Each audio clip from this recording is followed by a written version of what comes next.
scientists made a significant breakthrough after a 20-minute conversation with a humpback whale. Did it say, "I'm tired of fish? I'm tired of plankton"? Scientists just spoke to whales, and the whales answered back. Not with splashes or playful squeaks, but with structured language. This language has been hidden in the ocean for millions of years. What if I told you AI just cracked the code of whale speech? This is the sound of sperm whales. They communicate using clicks called codas. Now, scientists say we are closer than ever to understanding them. Deep below the waves, whales have been sharing messages we've ignored. Some joyful, and some possibly warnings. In this video, we'll uncover how scientists used AI to decode their language, what the whales might really be saying, and why their words could change everything for us. Cracking the code beneath the waves started with a click.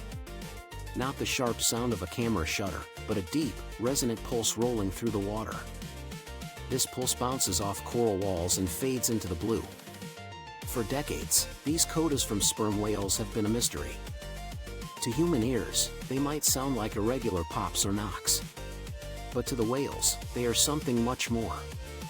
Marine biologists knew the clicks weren't random. The rhythms repeated with uncanny precision.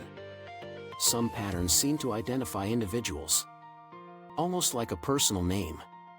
Others appeared during specific events, such as pods reuniting, calves calling their mothers, or groups diving together into the deep. And yet, despite decades of listening, no one could crack the full meaning behind them. The problem wasn't curiosity, it was capacity. Decoding a potential non-human language required immense amounts of data and an understanding of patterns too complex for manual analysis. For most of modern science, the process meant sitting for hours with hydrophone recordings, manually creating spectrograms and making educated guesses. It was like trying to translate Morse code in an alien language without a key. That changed when marine bioacoustics collided with artificial intelligence. Suddenly, scientists didn't have to just listen. They could train machines to listen with them. One of the most ambitious efforts came from the Cetacean Translation Initiative, or Project SETI. Their goal? To build the world's first AI model capable of decoding whale communication, bridging the gap between our species and another intelligent life form right here on Earth. In Dominica, sperm whale recording began in one of the more natural laboratories, whereby stable multi-generation family groups could be identified, tracked, and studied over the years. Hydrophones were put in place, and non-invasive tags were used. Consisting of hydrophones, an accelerometer, and a magnetometer, these devices recorded whale sounds, movement, and social context. The results were staggering. In a few years, SETI amassed over 50,000 hours of recordings, the largest such data set ever. But it was not the size alone that constituted the breakthrough. Rather, it lay in feeding this ocean of sounds into advanced transformer-based AI tools akin to those that drive human language tools. The models detected not just timely transitions or pitch. They were working on something much more profound, the rules of structure. The so-called codas were not random occurrences of clicks, but rather comprised a structured series based upon concepts such as rhythm, tempo, rubato, and ornamentation. When you map the elements on the pods, they reveal a picture of a communication system that had actually appeared to be more complicated than anyone could ever suspect. They differed between clans, were passed on from generation to generation, and in some cases displayed a sort of plasticity to reflect changes in social context. These are the hallmarks of a true language. This insight now seriously challenged the long-standing belief that linguistic complexity would be ours alone. The implication being that 50 million years back, whales had been talking in an exceedingly complex and structured language. With AI finally helping us understand it, one question became impossible to ignore: if we can now hear their words, what are they actually saying? The dialects of the deep. Once AI began pulling apart the building blocks of whale codas, something unexpected surfaced: variation. Not just between individual whales, but between entire pods, regions, and even ocean basins. To a human, the differences might be subtle. Like the difference between a British accent and a southern drawl. But to the whales, these changes in rhythm, tempo, and ornamentation aren't just quirks, they are identity.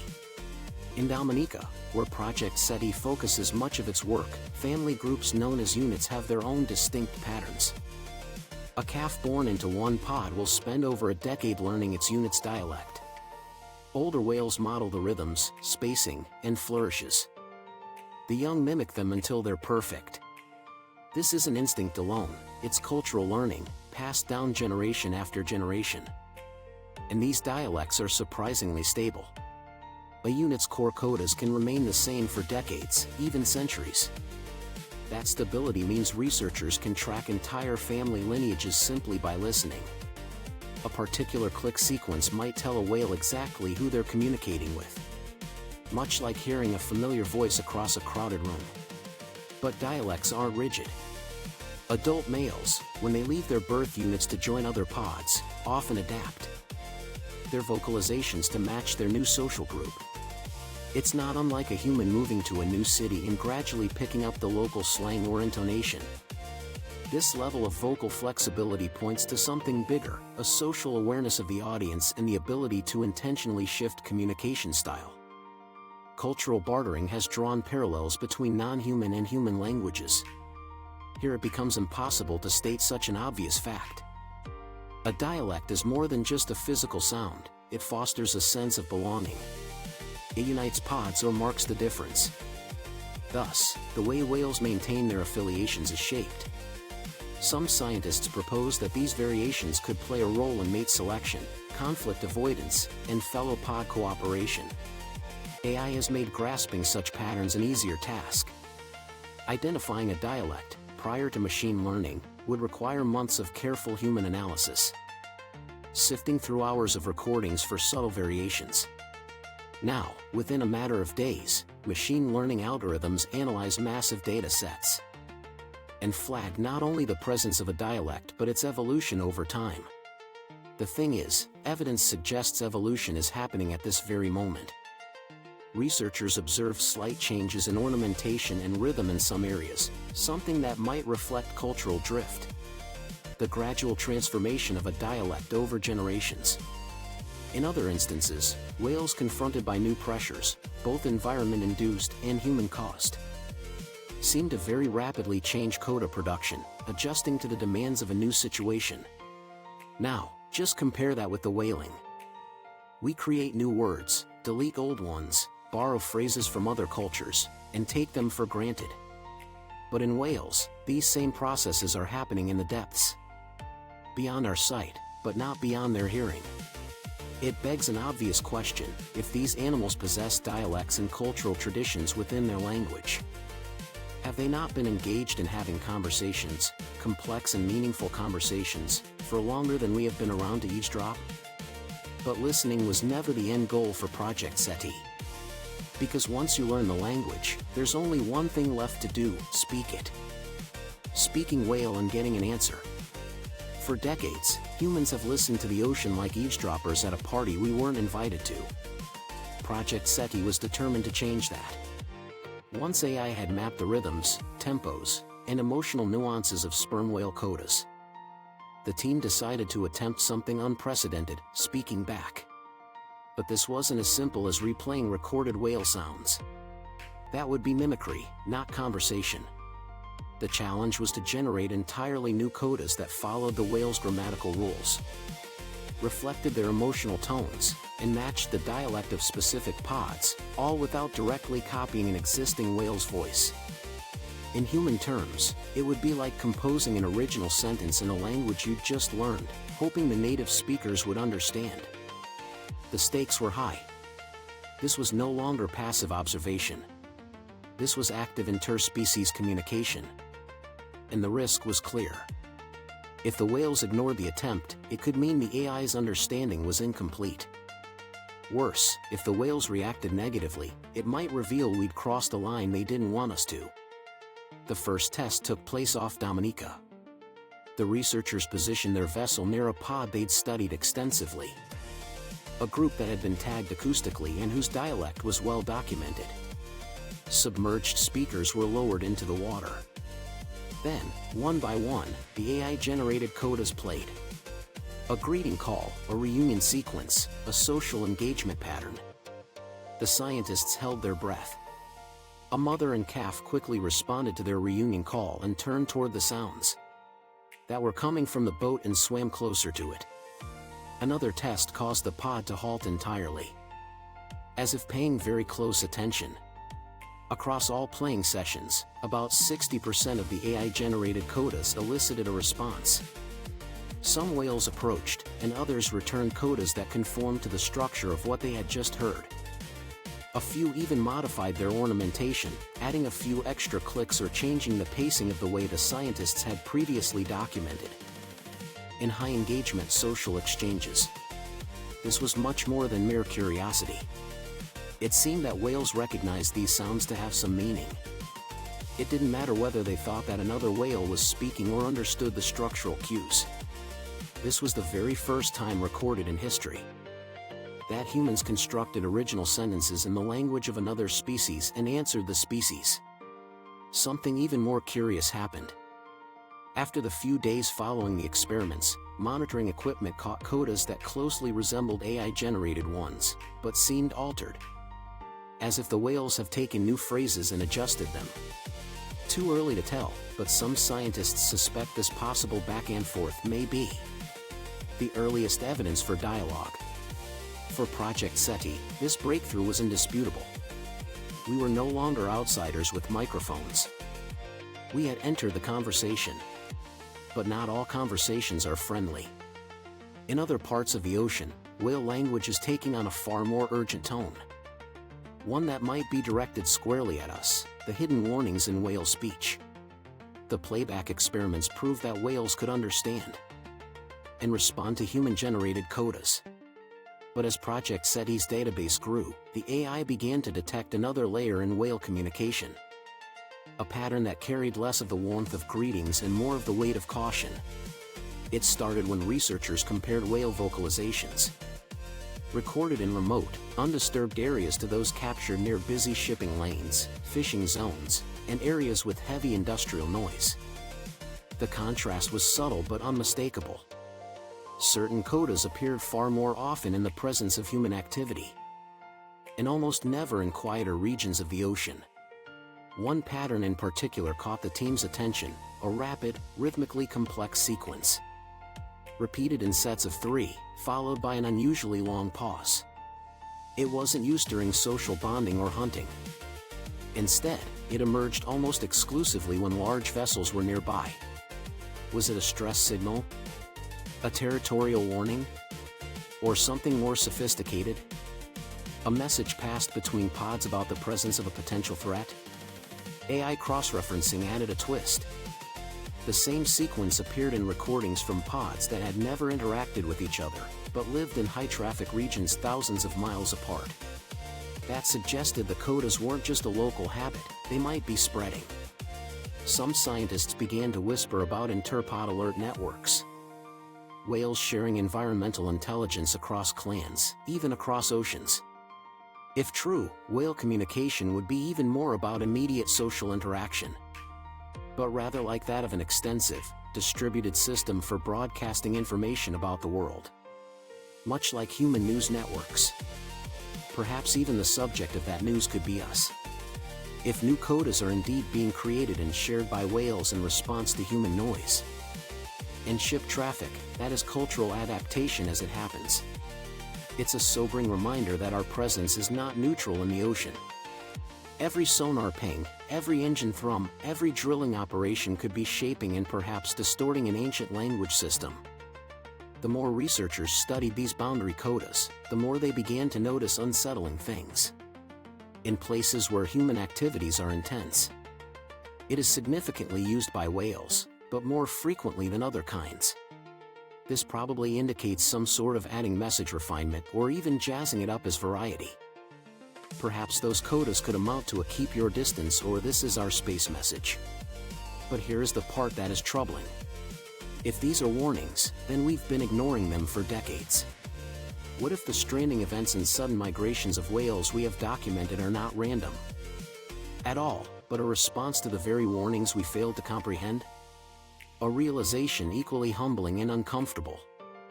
We had long assumed that the ocean was quiet unless we decided to listen to it. It seems though that the ocean has been shouting at us. All this while, and perhaps indicating to us with its voice the places we do not belong. For Project SETI, the whole conceptualization was flipped around. It was not simply a matter of whale language for the sake of curiosity anymore. It had to do with what we would do with the result. While sperm whales might be offering diplomacy, another species is sending a very different kind of message. Orca uprising, communication and conflict. While sperm whales have been quietly refining an ancient structured language, another cetacean species has been making headlines for something far more confrontational. Off the coasts of Spain and Portugal, orcas, also known as killer whales, have been targeting boats in a wave of incidents that has stunned both scientists and sailors. The first encounters, recorded in 2020, seemed almost playful. A few young orcas were spotted circling sailboats, nudging rudders and trailing vessels for miles. Many marine biologists chalked it up to curiosity, perhaps a side effect of the pandemic's quieter seas. But as the years passed, the behavior escalated. By 2024, there were over 670 documented incidents, including at least 4 vessels that were fully sunk. This wasn't random aggression. Analysis revealed that 93% of these encounters involved just 2 family pods, and many of the participating orcas were juveniles or subadults. That pointed to a learned behavior spreading within a closed social network. The leading theory? A single female orca, nicknamed White Gladys, may have initiated the attacks. After a traumatic encounter with a vessel, and others began imitating her actions. What's more, researchers started noticing a distinct acoustic signature to the attacks. Before converging on a target, the orcas used long-range whistles, sometimes audible over 5 miles. During the attacks, they emitted synchronized buzzing at higher frequencies, followed by coordinated calls after disabling a boat's rudder. These sounds were consistent enough to be recognized across multiple incidents, suggesting they weren't random outbursts, but part of a deliberate communication strategy. The chase has already split them, and scientists refer to this phenomenon as the real-time cultural cascade. Just like humans spread a trend or tactic rapidly through social networks, so do orcas transmit behavior and the vocal cues that accompany it through their own form of cultural exchange. Fast and extreme adaptation now seems possible. It takes decades for sperm whale codas to undergo evolution. Yet orcas are already changing their behavior and perhaps even language in just a couple of years. Cultural innovation under duress raises some disturbing motivational questions. These coordinated attacks simply learned play that spiraled into aggression? Or are these an actual form of protest, an intentional, expressive communication directed toward those vessels that invade their environment? The vocalizations used during attacks are not at all like any calls known to be associated with hunting or socially bonded orcas, thereby giving a stronger case for a new communication pattern born especially out of conflict. If orcas are indeed doing so, they are not merely reacting in response to humans, but rather readjusting their acoustic culture in a confrontation of sorts against humans. Unlike sperm whales engaging in boundary codas, orca attack calls leave little room for misinterpretation. They are promptly followed by action that is hard for humans to disregard. For scientists, a parallel that is both interesting and pressing hence arises. 2 intelligent marine species communicating about human activity, with one being very conscious of that communication, and the other being less so. Sperm whales may be sending furtive warnings, while orcas seem to be declaring an ultimatum. Were these 2 instances isolated, or might they indicate something greater in the shift of non-human intelligence responding to us? For if whale diplomacy and orca resistance are 2 ends of a spectrum, the next species to enter the discussion may not wait for us to decipher them. The potentially alarming thing about this merging of communication and means must be the most remarkable. Over the past in human history, rapid revolutions in communication have been recognized as markers of upheaval, revolutions, resistance movements, and even war. If orcas are truly generating calls that convey conflict information and passing them on with incredible speed, we could be witnessing the first recorded case of a non-human species developing a language mode for opposition. It is not just a reactant demand imposed to gain advantage from human beings. Rather, it is a purposeful exocentric utterance from orcas against human disturbance, an utterance that crosses the ocean quicker than we can ever comprehend. We've just started to understand whale language, rich with rhythm, emotion, and culture. Orcas show how quickly they can change under pressure. Now that we can hear them, will we listen? Like this video, subscribe for more breakthroughs in animal intelligence, and share your thoughts below. And when you're ready, watch the next story waiting for you on screen.